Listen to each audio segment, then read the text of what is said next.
Reflect back on this if you need to. It will just be at the beginning of this lecture.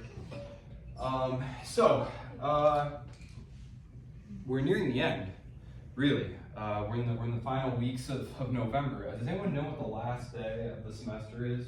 December 13th. December 13th, so we are very close. Very, very close, especially when you consider we have Thanksgiving break. So this class terminates in the 20th century, but really a lot of what we do in the 20th century happens in the last 2 weeks of class. This is a survey course, and I had to take you from the ancient Greeks all the way up to the moderns. I've dwelt on sort of the main figures, obviously, in the Enlightenment and the 19th century, the 18th century and 19th century. That is, the 1700s and 1800s have a lot going on. This is one of the most transformative periods here intellectually, as they're trying to break out of the old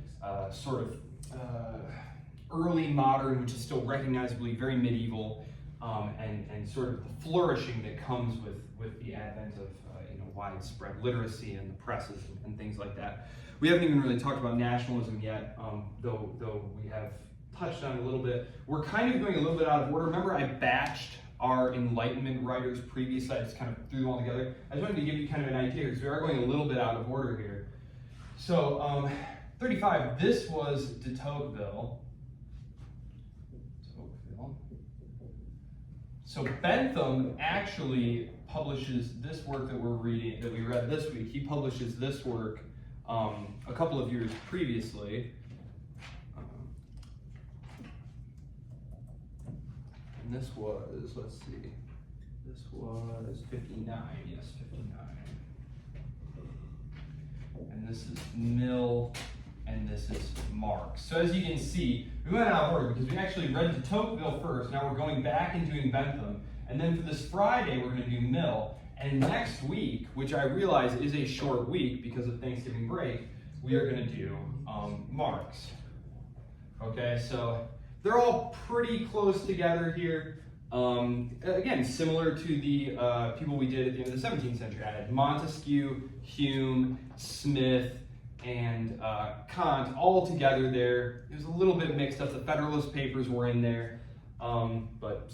That's just kind of to give you an idea here of where all these ideas are occurring.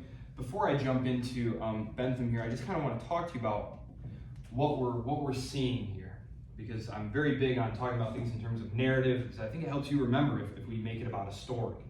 So I'm not going to review all the way back, although I will do a review at some point. So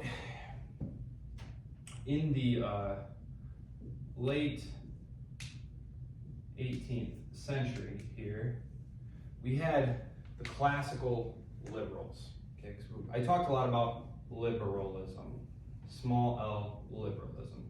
This was a modernist, rationalist exercise that said that by using our intellect, we can create a world with more prosperity, with better people, etc., etc. However, liberalism is going to fragment as it moves into the 19th century. And Bentham is going to be the first figure that we look at. He's not the first one, but he's the first major one. And your book is really just an overview book. This is the first one who we're encountering, who is going to fit this new mode. So liberalism, we have classical liberalism. Okay, people like Locke, his inheritors like Jefferson. These are people who believed in things like freedom of the press, freedom of speech, freedom of assembly, of limited government. And when we say limited government, we mean here constitutional government. Because the Constitution is a framework, a set of rules that bind the government, that keep it constricted. Constitutional government. Constitutional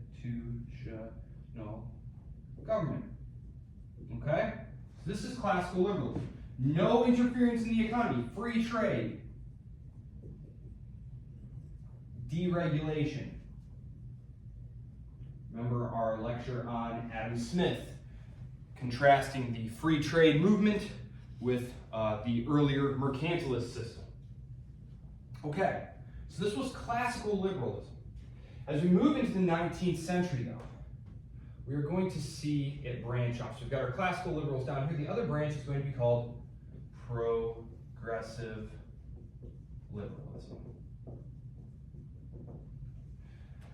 Okay, progressive liberalism, progressivism, okay? This is the idea that, yes, we can use, they are both Enlightenment ideas. They both believe that through the use of reason, we can create a better society, better people. However, they do not believe in these same sorts of inviolable natural rights that grounded people like Locke or Jefferson.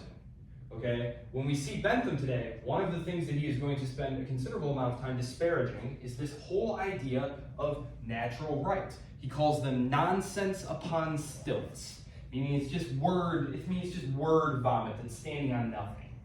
Right? He's completely dismissive of the idea of natural rights. Progressive liberalism, therefore, is essentially removing the constraints, saying we can imagine all sorts of different kinds of governments that could make life better. And we shouldn't necessarily be bound by anything that we cannot rationally explain. And so it leads to this maxim, is what we call progressive liberalism, leads essentially to a philosophy called utilitarianism. The underlying precept of which is the greatest good for the most people. Meaning that if a course of action will lead to a positive outcome for more people than it harms, then this is the course of action that should be pursued. Okay, so I hope it's clear how these two principles, these two schools of liberalism, are going to radically diverge here, and why. So they're both rationalists. They are using human reason to think about the world and to construct a form of government. One of them, though, classical liberalism, is accepting restraints founded in natural rights. Again, the Declaration of Independence is a great piece of classical liberalism because right off the bat, it gives you everything that a classical liberal believes, like right off the bat. Like all the other stuff is kind of very highly topical, mostly complaining about like the British government. But like if you just read the first several sentences, it's like, boom, right there, classical liberalism. When we read Bentham today, we are going to get our first taste of sort of the father of what will eventually become, kind of totalitarian. Like I don't think that Bentham himself was totalitarian, but it's very easy to see how this principle of utilitarianism is going to be able to be applied, right? That, well, it's for the greater good, right? Isn't that how everything is always justified? It's for the greater good. Yes? Is greater good the same thing as common good, and then this kind of ideology just means we're going to use more state power to achieve that goal as opposed to like individuality? Okay, let's start with the second part of that. Yes. They believe that, look, if it would benefit more people than it would harm to constrain freedom of the press, then throw freedom of the press out. If it would be a good idea to change the Constitution to allow us to do this new thing, and we think more people would benefit than would be harmed, throw out the Constitution. Free trade, deregulation. If we think that more people would be helped than harmed by regulating trade or by regulating this industry or creating these new set of rules, then do it. They do not accept that you have a right to your life, liberty, and property, which the government is not allowed to violate, and that the minority have rights. This is leading itself toward majority rule. Now again, this is leading towards, I'm not saying that Bentham himself was saying, oh yeah, just majority rules, whatever you want. He was not that way. He believed that you needed to have rights that were specifically delineated in the law. However, what is the problem with the law? It's the same problem with the Constitution, right? What's the problem? We talked about this. Does the Constitution defend itself? No, what's the Constitution? Just words on paper. Just words on a piece of paper. You have to live it. You have to live the way the Constitution, you can't just, if the society becomes undisciplined, if its civic virtue is eroded, then no amount of constitutions, you can nail up all the constitutions you want, they're just going to rip them up and change them and do whatever they want. So, it's leading towards democracy. Sort of a more untrammeled version of democracy, right? And democracy, again, democracy has no inherent values that it protects. Democracy is just a procedure by which the majority, if we have 50 people in a room, and we take a vote, the side that gets 26 votes wins, right? And that's the end of the discussion. Classical liberals believe in republican government, constitutional government, government with limits. That is what we are moving away from. And a big driver of this is going to be competition. I already erased it, but we were talking about the run-up to World War I at the start of this. Competition between states. Look, it's nice you have that limited government there, but boy, that other state just adopted conscription. Very anti-classical liberal thing, but basically by the end of the 19th century, every government on the continent of Europe will have a conscription-based army. Meaning that if you're a man, you turn 16, 17, 18, whatever the case may be, the state owns you now. And you owe the state military service, and you will go where they tell you to go. England will eventually adopt a conscription army under the pressures of war, but they avoid doing that, at least in the West. That's just an example of how competition between states can drive this process towards increasingly centralized power as a means of being able to effectively compete with your neighbors. I always tell people, like, look, it's easy as Americans to talk about how great classical liberalism is because our threat environment is so benign, right? What's Canada going to do? No offense to Canadians, you know what the deal is, right? What's Mexico going to do? Nothing. Nobody's going to do anything. So of course we can afford to have small, limited government and no standing army. But if you're Poland or you're Germany, you're in an ocean. There's sharks everywhere. You know, you need to arm up here. No time to fool around. Actually, the reason that Poland is destroyed so easily at the end of the 1800s is because it had such a decentralized, limited government. The way I've seen it described in the literature is a constitutional anarchy. You couldn't, the king couldn't command anyone to do anything. Any single noble could veto the whole proceeding. And one noble, one guy could just veto the whole thing. And so it makes it very hard to coordinate action when one single person can. Imagine if one U.S. senator could veto a bill, right? Like if one senator could just be like, "No, we're not doing that," we'd never get anything done. And that was Poland's issue. It's called the liberum veto. So, did you have something you want to add before I move on here to Bentham? Two things. Yes. One, would that basically be what the filibuster is today? Yes, but you can break the filibuster. Mm. You couldn't break that. Like, if someone just stood up and was like, I disagree. They didn't have to provide reasons. There was no recourse. It was just done. It was a dead letter. It was a dead issue. So it's kind of similar, but not really. I mean, this is pretty radical. I hope it's clear. So yes, the filibuster is a way to hold up proceedings, but one, there is a way to stop it. And number two, it doesn't mean it's necessarily dead. It's just a way of, it's a delaying tactic. It can ultimately kill it. But this was just, if someone said no, it was over. It was done, everyone went home. And one person could do it. So, I also had a question on the Yeah. democracy part. Yeah. You're not specifically referring to like a representative democracy where you're saying like a majority of representatives vote on something and then we do something in accordance to that. You're just specifically referring to like the popular vote, just like a specific certain amount of eligible voters voted on this, therefore it should happen just because of that. yes, and Bentham is actually a believer in democracy. He is a believer in the enfranchisement of women, the ending of slavery, the ending of empire. So he is sort of at the leading edge of the liberal progressive branch here that we are seeing here. So like de Tocqueville and Mill is a tough one. Mill we're going to read for Friday. Mill is very torn because Mill's father was a close associate of Bentham. But Mill, who goes on to write On Liberty, which is a great tract, we're going to read it for Friday, some selections of it, he's very concerned.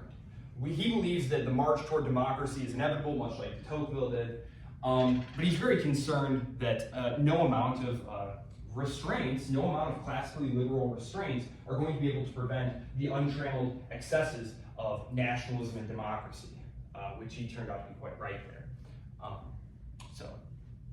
But yeah, so we are moving toward full democracy. So, okay, I'll just start with Bentham here. I'm going to give you some background here. Jeremy Bentham, English philosopher, social reformer. He is the founder of modern utilitarianism, and we'll talk more about what specifically that is here, of course. So, Bentham was born in 1748. Very wealthy family, which was important because it meant that he could have the kind of education that was necessary. Talking about Latin, Greek, much like some of the other people who we encounter who are very genius. It's quite possible that, I mean, by age 4, he was reading Latin and Greek, and he was known to have all sorts of little eccentricities about himself. Immanuel Kant was the same way. Thomas Jefferson was the same way. Quite possible, maybe they were on the spectrum. Some very high performing people on the spectrum. They're like, these are not ordinary abilities, right? And he just had a lot of very interesting character quirks that are associated with that. He went to Oxford at age 12. So, that's kind of what I'm talking about there. So, yes, so he winds up being a philosopher. And he comes up with this principle of utility. This is sort of his principal contribution here. So, the dictum, the way he puts it, and I already kind of laid this out, the greatest happiness of the greatest number is the foundation of morals and legislation. So what he's saying here is that actions, laws, policies should be evaluated based on their consequences. Okay, so he is a consequentialist. Okay, so he is looking at the outcome of things. He is not a priori saying that something is or is not wrong. He's saying we have to look at the consequences of the thing to determine whether or not it was correct. And specifically, their ability to promote pleasure and reduce pain. We saw that we had a whole section on that, right? And when we get to that, I want to talk a little bit about that because I think it's really the epitome of how a rationalist approaches these things. So, because he believed that pleasure and pain were the two fundamental motivators of human behavior. So, an introduction to the principles of morals and legislation, Bentham had outlined this system for calculating the utility of an action. He has all sorts of things, and again, we'll get into this, but he talks about things like intensity, duration, all these different things of how you would measure this stuff. He even has a little section where he talks about, well, it's possible that certain people experience these things in different ways, and here's how we can adjust for these different things. So, utilitarianism. He was a huge critic of the English legal system. He wanted to see codification, code law. This was something that was happening on the continent instead of common law, which was basically a series of judicial precedents. The United States is a common law country, so it's based on a set of previous precedents, right? When the judge hears a case, he or she looks back on the precedents, like what has been ruled on these cases before. There's not just a strict code that you apply. One state in the United States uses code law. What is it? Code law originated in France. I'll give you a hint. Louisiana? Louisiana code law. So if you're going to be a lawyer and you want to live in Louisiana, make sure that you are studying code law.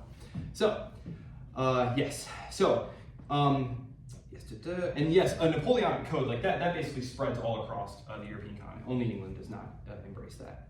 And of course, the Americans have common law as well.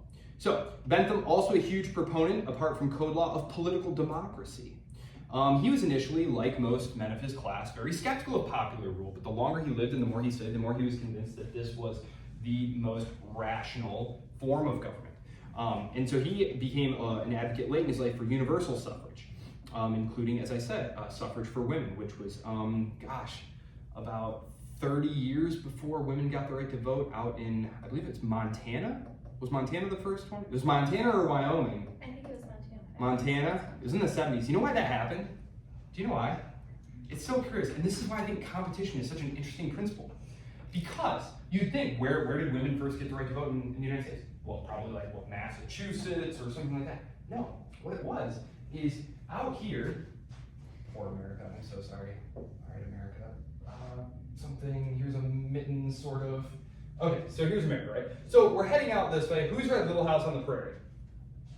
Right, or seen Deadwood or anything like that. Tough stuff out here, right? Tough stuff. Lots of single men. Hard to get the women folk to move out there. Very tough living. So what these states said, states like Montana and Wyoming, they said, hey, if you move out here, we'll give you the right to vote. They won't give you that back east.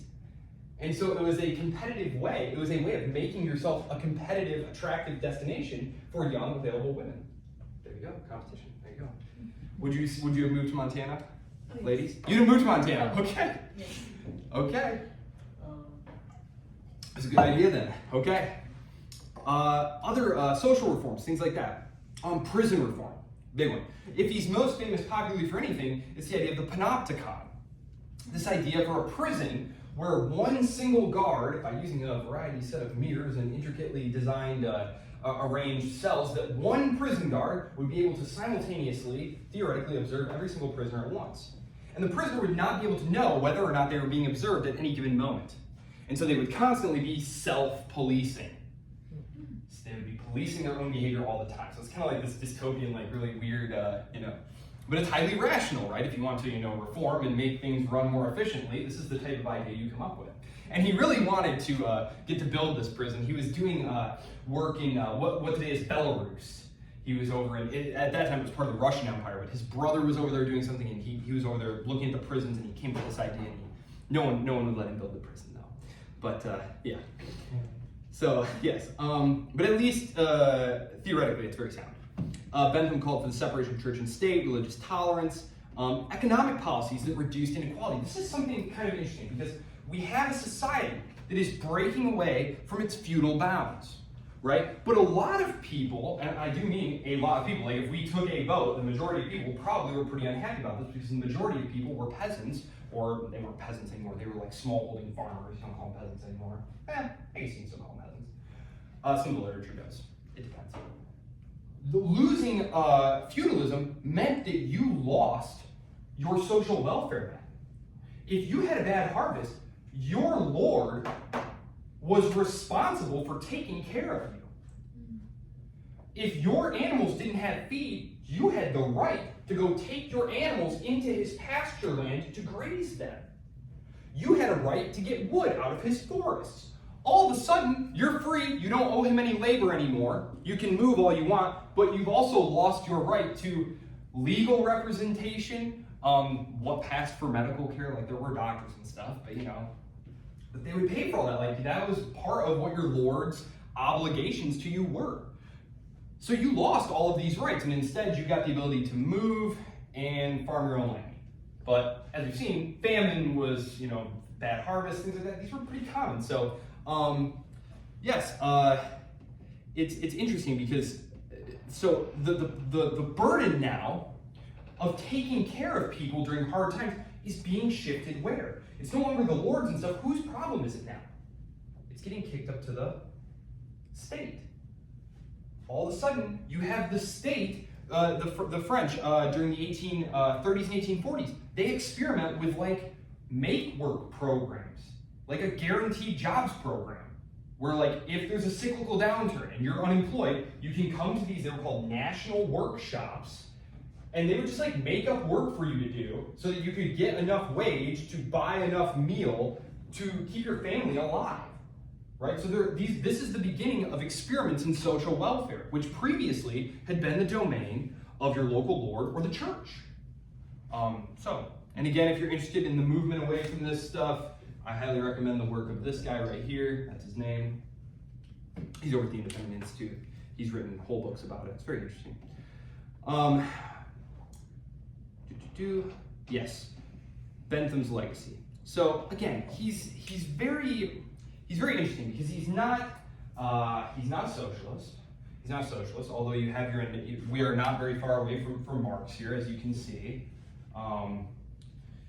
But he is someone whose ideology is tending. I hope it's clear that that these two groups, progressive liberals and classical liberals, do not share a whole lot, right? They both share the word liberalism in their name, and that's about it. And it is in some way, and of course, eventually that just gets dropped, right? And we just call them what? Progressives. Teddy Roosevelt was a progressive. Woodrow Wilson was a progressive. They were progressive liberals, but they just dropped the word liberal. Yes. Would you say that it's inseparable to put progressives and populism in the same definition threshold? Because how would you be like a progressive, but then you're not a populist at the same time? Well, progressivism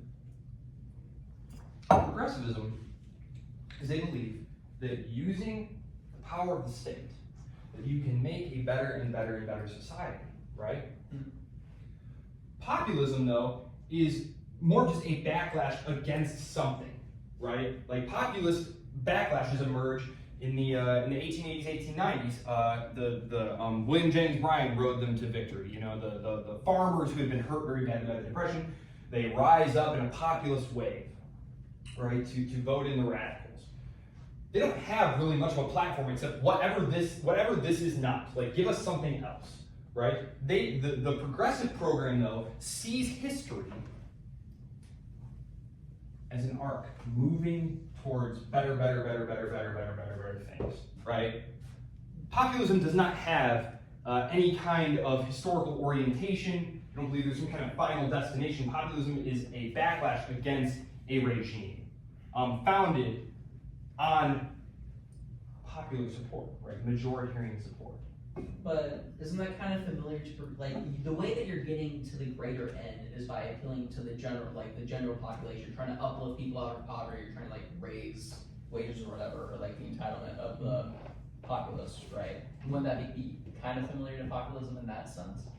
They could be. I mean, they could align, but they don't necessarily have to. So would you But just they say could in that, a given case.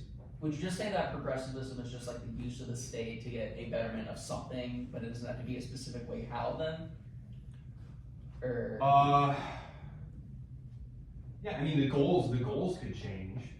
Yeah, I mean the goals could change, certainly.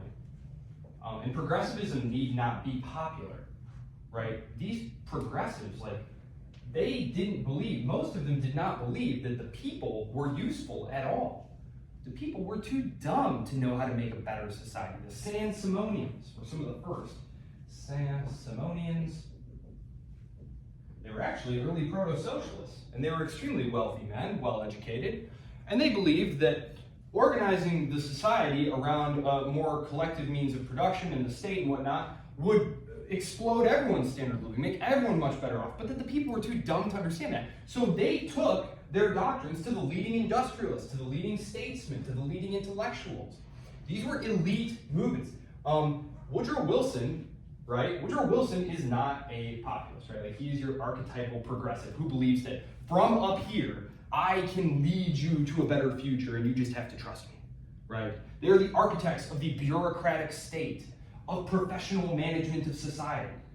Oftentimes that populism is reacting against, because progressivism is, in its ultimate form, anti-democratic, because it is management by a professional, intellectual, bureaucratic elite that are leading you towards a thing that necessarily only a few can see, because it's so difficult to be so wise, right? So you just have to trust them. So I'm being a little bit sarcastic, but that is it. Yes. Okay. I'll skip over his personal life and oddities, although he was a huge lover of cats. He was a huge lover of cats. Loved his cats. Never married. Loved his cats. Wrote philosophy on all different subjects and had many quirks. So, Bentham. A few things I want to highlight here, because these are things that could probably show up on a final exam. The fundamental axiom of utilitarianism. It is the greatest happiness of the greatest number that is the measure of right and wrong. This is your fundamental principle for utilitarians. He also opposed the idea of natural law and natural rights, which he considered divine or God-given, calling them nonsense upon stilts. Okay? So this is the intellectual freeing himself from all bounds and just pursuing new ideas. As I said, another interesting one. This is the last one I'll leave you with before I dive into the actual works. I got 25 minutes. Bentham's writings, he was very opposed to British imperialism, which was very interesting. A lot of British liberals were, and his critiques were shared by many, and I'll just give them here. So, it started, of course, with opposition to French colonialism, right? Your enemy's colonialism. Emancipate your colonies, 1793. In 1820s, he urged the liberal government in Spain to liberate its New World colonies. But then he ultimately would argue that Britain itself should liberate its colonies and abandon colonialism, because he argued that empire was bad for the greatest number in both the metropole, that is the country itself, and in the colonies. So he's applying utilitarian principles to empire. And he's saying, look, it's bad for the majority here, it's bad for the majority there, because empire was financially unsound. It entailed lots of taxation on the poor in the metropole, caused unnecessary expansion in the military apparatus, undermined the security of the country, because if you have all these global commitments, that increases the likelihood of war happening with a rival power. And they were ultimately motivated by misguided ideas about honor and glory. So very interesting, he was an anti-imperialist. Cobden, who's my favorite anti-imperialist, he was a free trader. Around the same time, actually, he was an actual classical liberal, but he had a lot of the same arguments, financial arguments, where he said, look, it's so expensive. Think about how expensive it is to have all these troops everywhere. It'd be better if we could just have free trade. So, any questions about his times, his life, his main ideas, before I get into chapter 1, the principle of utility and programs for reform? Anyway.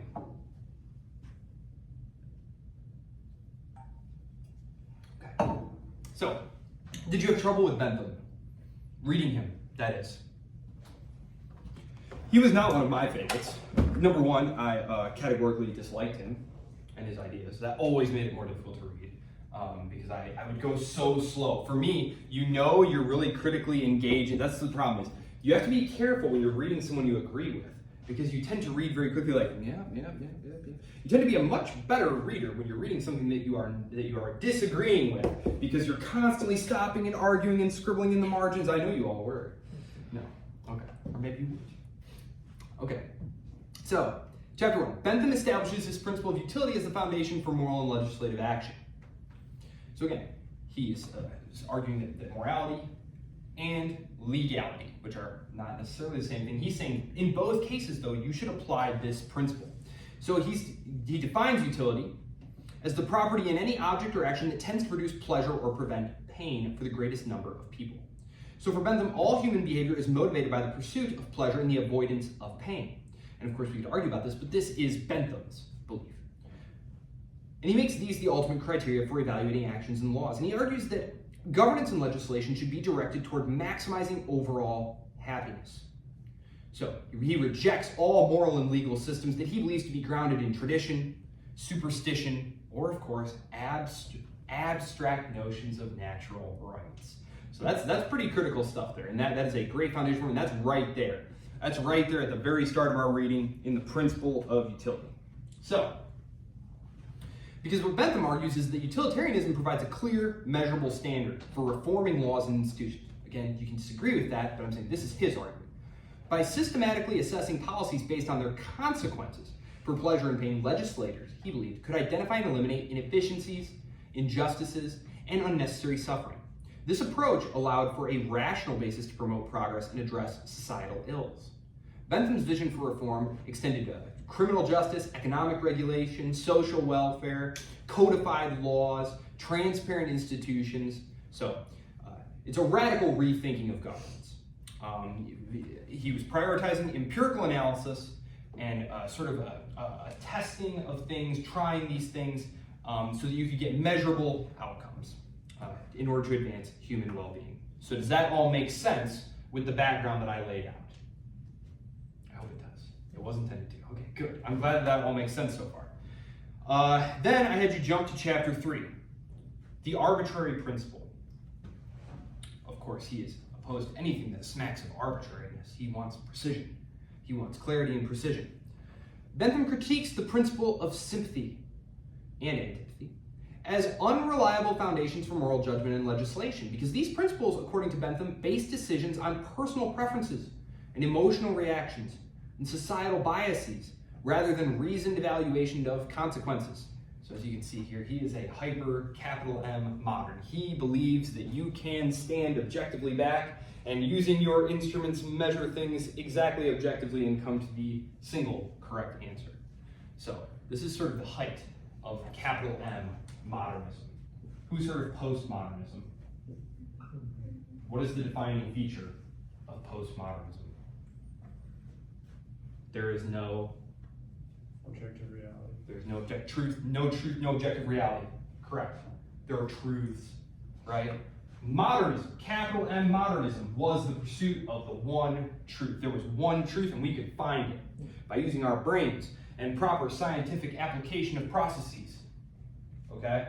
This is its apogee, the 19th century. And you can, I hope, understand why. What are they seeing? So let's go back here real quick. You know how I love to go back. Let's see. So we're in 1800 here. Going back here, we have the Industrial Revolution just starting in England and in Scotland there. Prior to this, though, going all the way back to when we started talking about the Greeks, how did you get from one place to another if you wanted to go really fast? Horseback? The fastest you could get something one place to another was a guy riding on a horse, right? Now, all of a sudden, you've got steam engines. You've got steam engines. You've got telegraphs. You've got wires. You can send a message from one side of the United States to the other in about 6 minutes. You've got massive factories. You've got whole cities being lit up by lights that are powered by gasworks. This is magic. I mean, human well-being, as I said, world GDP is about to go completely parabolic. It was like this, and then right about this time, right in the 1830s, 1840s, it just zooms. And it never goes back. And so you can forgive, I think, some of these capital M moderns for believing that it was all only going to get better if we just keep using our brains because we're so rational. Look at us mastering our environment and remaking our world. They're about to cut the Suez Canal, right? They're about to literally conquer geography here. So it's quite interesting stuff. So, all right. 4. Operation of the Benthamite principle of utility upon legislation. So he's going to explain and explore in this chapter, which you only had a small part of it, how these principles will affect or influence legislation. So he's arguing that the principle of utility provides a coherent and objective framework for creating effective laws, whereas principles of sympathy and antipathy result in arbitrary and inconsistent outcomes. So he would look at something like what's it called? Judicial review?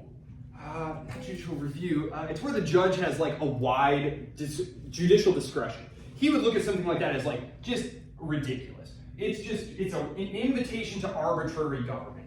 If the judge is feeling good that morning, he gives you a lighter sentence. If he's hungry and stubbed his toe on his way to work, he's gonna throw you in the slammer. He doesn't like how you smell. Life. It's ripe for abuse. We need clear things that are going to be that are not going to reflect emotional reactions, that are not going to reflect things like cultural prejudices or self-interest. Because the principle of utility is going to lead to laws that are crafted to maximize happiness and minimize the harm, and he argues that all existing laws and institutions should be put under this microscope to see whether or not they pass these tests. Again, this is this use of reason. Say, just because something has been here for a long time and has got us to this point. Remember Burke is saying we should be very careful. We got this far using this set of institutions, and that we should only very gradually, if we need to make changes at all. No. Bentham is saying if it fails this test, it's out the window. So he is very radical. In chapter 7, I included this. Pains, pleasures considered as sanctions, as well as the measure of pleasure and pains and the circumstances which affect sensibility. Because again, I feel like it's just so indicative of this hyper-modern idea that he's saying, look, I understand what you're saying. It's hard to measure happiness. How do we do it? And so he gives you this very detailed breakdown of how we're going to do it. We're going to use pleasure and we're going to use pain. And here's how we're going to measure them. And he's anticipating your objection. He's anticipating, what if we have different sensory acuteness? What if you're a little more sensitive to heat, or you're a little more sensitive to cold, or something like that? He says, again, using my brain, I have come up with a way to adjust for this. So again, it's so indicative of this era, this belief that through human reason. You can surmount all obstacles. And this is something, of course, that is going to inform many later practices. This idea of the blank slate, which of course was already present in the work of John Locke. Remember, this is something that's going to carry on well into the 20th century, this idea that you can just make human beings into whatever you want. So, chapter 10, the analysis of political good and evil and how they are diffused through society. This was chapter 10. Bentham explored the nature of political good and evil, defining political good as the promotion of happiness and political evil as the creation of suffering. So he emphasized that these outcomes are not confined to individuals, but are diffused throughout society. So again, here we were concerned with classical liberals, you were concerned with, your primary concern was with the individual. The individual, right? Progressive liberalism is increasingly concerned with this thing called society. Okay? This idea, so for the classical liberal, for there to be a crime, the crime must affect a literal person or their literal property. Okay, if you want to think of it as a propertarian order, that is fine. It's probably very accurate. For the progressive liberal, society itself can be a victim of a crime. For example, drunkenness.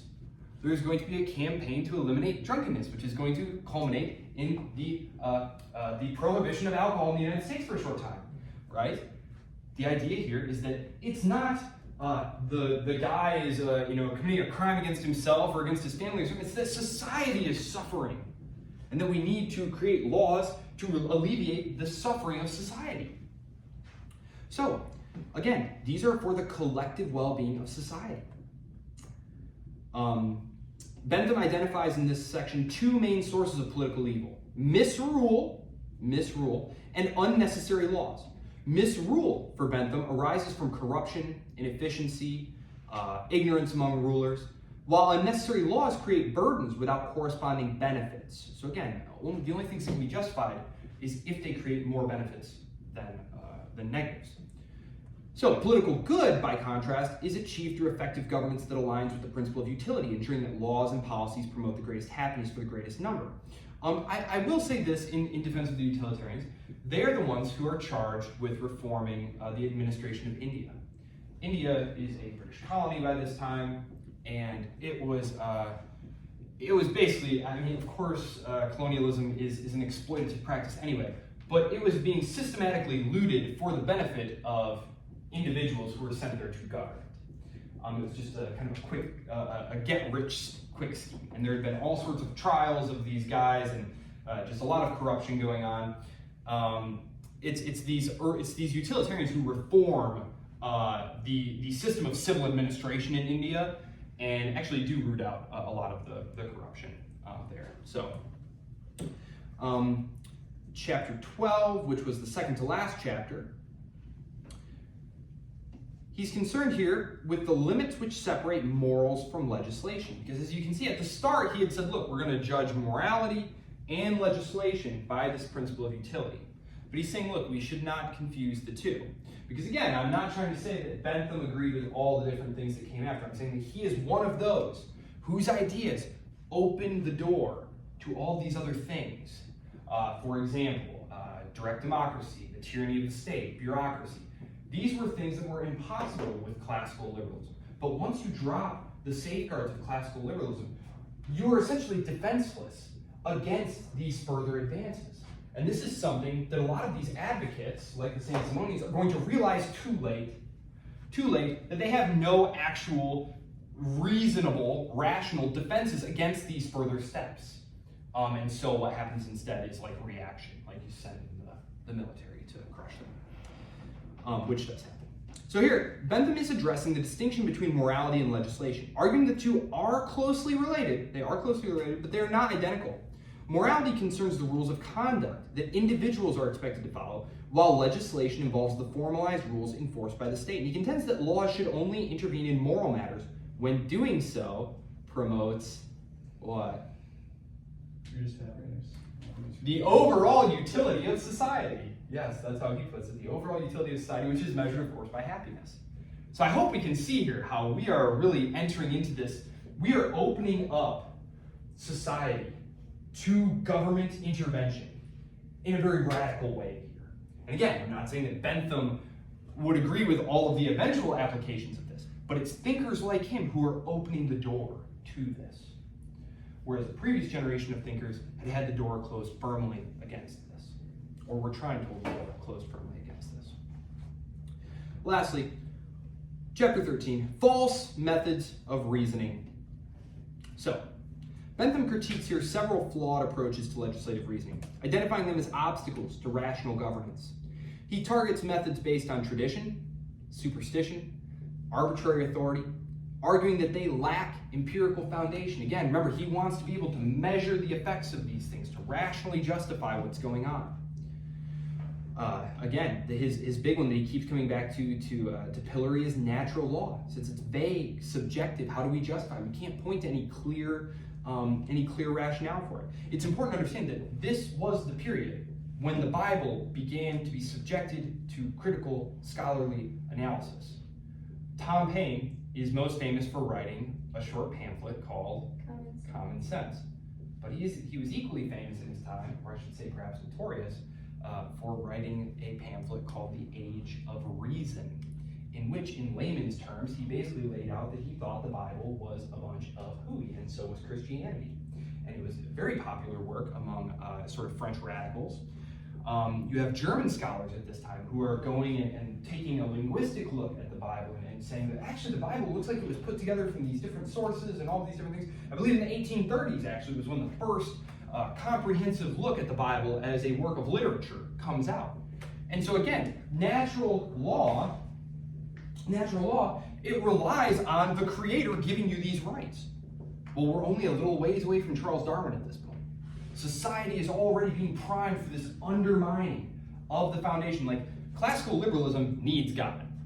That's where your rights come from. And if you don't have that, you have nothing but the slow, gradual slide into tyranny, because that's what comes after democracy, if we remember our Plato, which I'm sure you do. And I'm glad, because it'll be on the exam. So, that's it.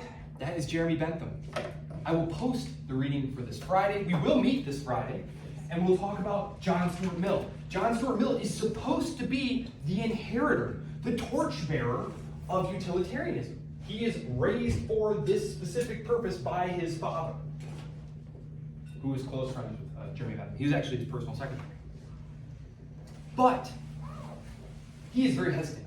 He is one of the last liberals kind of trying to hold back the tide. We're going to read selections from On Liberty, which I will post.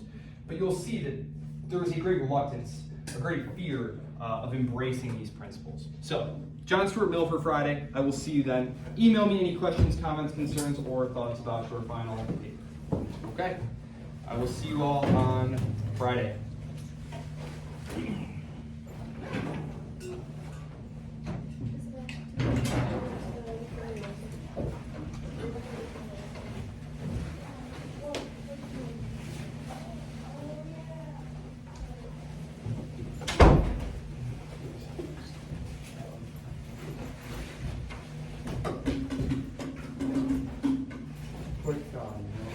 Yes, sir. Unfortunately, we're not there. Last week I had a wedding in Ohio.